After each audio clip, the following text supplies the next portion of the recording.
Hi ನಮಸ್ಕಾರ ಸ್ನೇಹಿತರೆ. ನನ್ನ ಹೆಸರು ವಿನೋದ್. ನನಗೆ 23 ವರ್ಷ.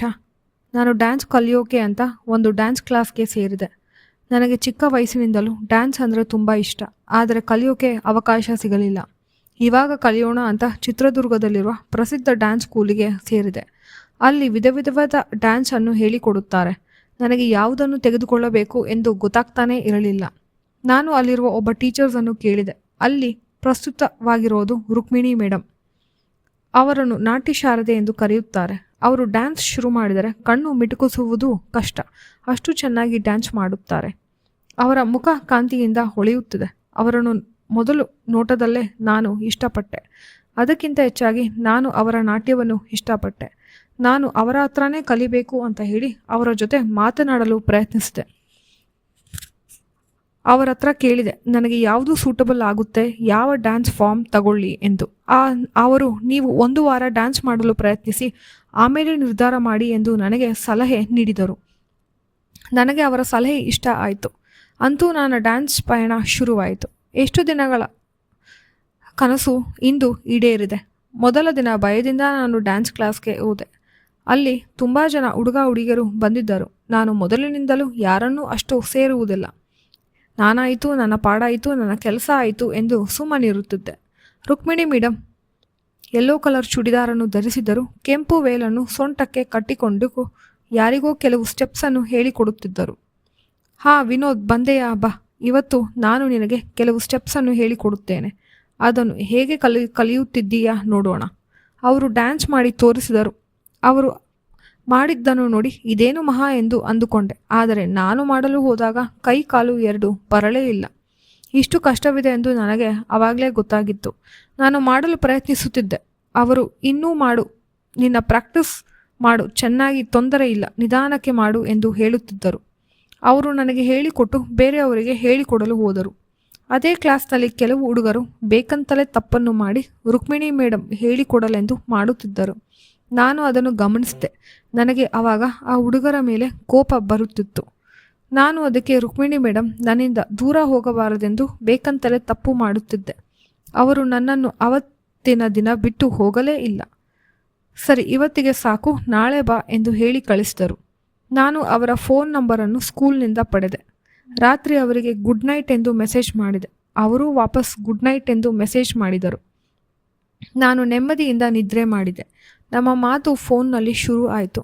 ಮರುದಿನ ಅವರು, ವಿನೋದ್ ಬಾ, ಇಲ್ಲಿ ನೆನ್ನೆ ಮಾಡಿದ ಸ್ಟೆಪ್ಸನ್ನು ತೋರಿಸು ಎಂದರು. ನಾನು ಇವತ್ತು ಚೆನ್ನಾಗಿ ಮಾಡಿದೆ. ಅವರು, ವೆರಿ ಗುಡ್, ಹೀಗೆ ಮಾಡಬೇಕು.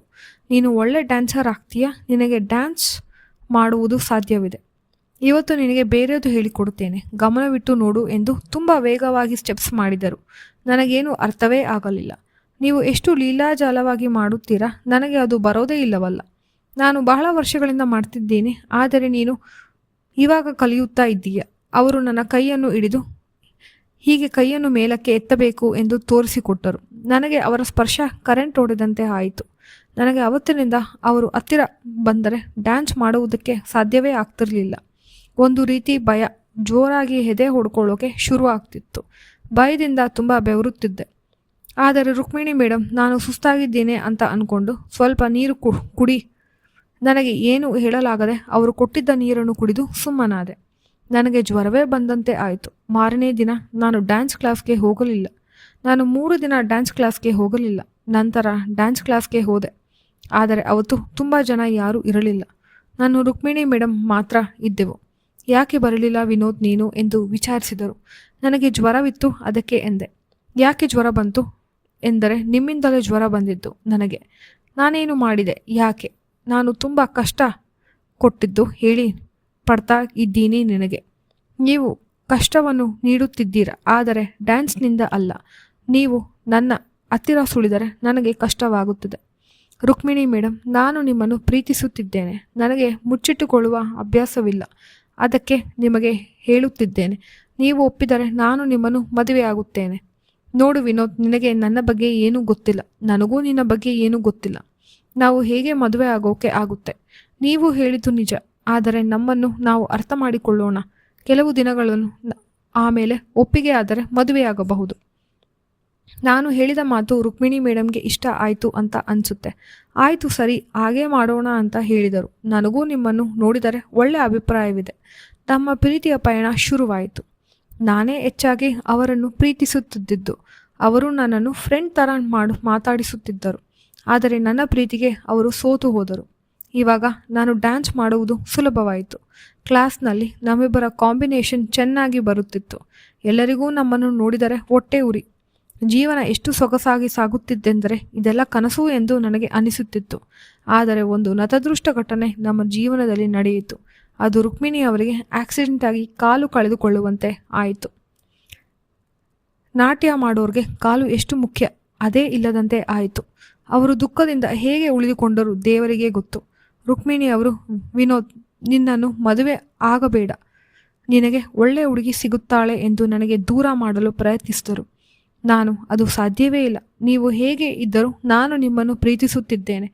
ನಾನು ನಮ್ಮ ಮನೆಯಲ್ಲಿ ಒಪ್ಪಿಸಿ ಅವರನ್ನು ಮದುವೆ ಆದೆ.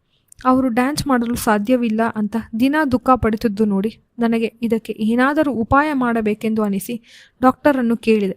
ಅದಕ್ಕೆ ಅವರು ಒಂದು ಟೆಂಪರರಿ ಸ್ಟೀಲ್ ಕಾಲನ್ನು ಹಾಕಬಹುದು, ಅದಕ್ಕೆ ದುಡ್ಡು ಖರ್ಚಾಗುತ್ತೆ ಎಂದರು. ನಾನು ಕೂಡಿಟ್ಟಿದ್ದ ಎಲ್ಲ ದುಡ್ಡನ್ನು ಅದಕ್ಕೆ ಖರ್ಚು ಮಾಡಿದೆ. ಅವರಿಗೆ ಬೇರೆ ಕಾಲನ್ನು ಹಾಕಿಸಿದೆ. ಅದರಲ್ಲಿ ಮೊದಲು ನಡೆಯೋಕೆ ಕಷ್ಟ ಆಗ್ತಿತ್ತು. ಆದರೂ ಛಲ ಬಿಡದೆ ರುಕ್ಮಿಣಿ ನಡೆದರು ಮತ್ತು ಕೆಲವು ತಿಂಗಳ ನಂತರ ಅದೇ ಕಾಲಿನಲ್ಲಿ ಅವರು ಮತ್ತೆ ಡ್ಯಾನ್ಸ್ ಮಾಡಲು ಶುರು ಮಾಡಿದರು. ನಾವೆಂದೂ ಕೊಂಡಿರಲಿಲ್ಲ ಮತ್ತೆ ಜೀವನ ಸುಖವಾಗುತ್ತದೆ ಎಂದು.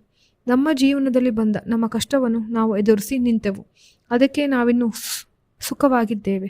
ದೇವರು ನಮಗೆ ಕಷ್ಟ ಕೊಡುತ್ತಿದ್ದಾನೆ ಎಂದರೆ ನಮಗೆ ಒಳ್ಳೆಯದು ಮಾಡೋಕೆ ಹೊರಟಿದ್ದಾನೆಂದು. ಇಂದು ರುಕ್ಮಿಣಿ ಅಂತಾರಾಷ್ಟ್ರೀಯ ಮಟ್ಟದಲ್ಲಿ ಹೆಸರು ಗಳಿಸುತ್ತಾ ಹಣ, ಹೆಮ್ಮೆ ಇದೆ. ಜೀವನದಲ್ಲಿ ಇದಕ್ಕಿಂತ ಇನ್ನೇನು ಬೇಕು? ನಮ್ಮ ಜೀವನ ಸುಖವಾಗಿದೆ. ಈ ಕತೆ ನಿಮಗೆ ಇಷ್ಟವಾದರೆ ದಯವಿಟ್ಟು ವಿಡಿಯೋಗೆ ಲೈಕ್ ಕೊಡಿ, ಚಾನಲ್ನ ಸಬ್ಸ್ಕ್ರೈಬ್ ಮಾಡಿ. ಧನ್ಯವಾದಗಳು.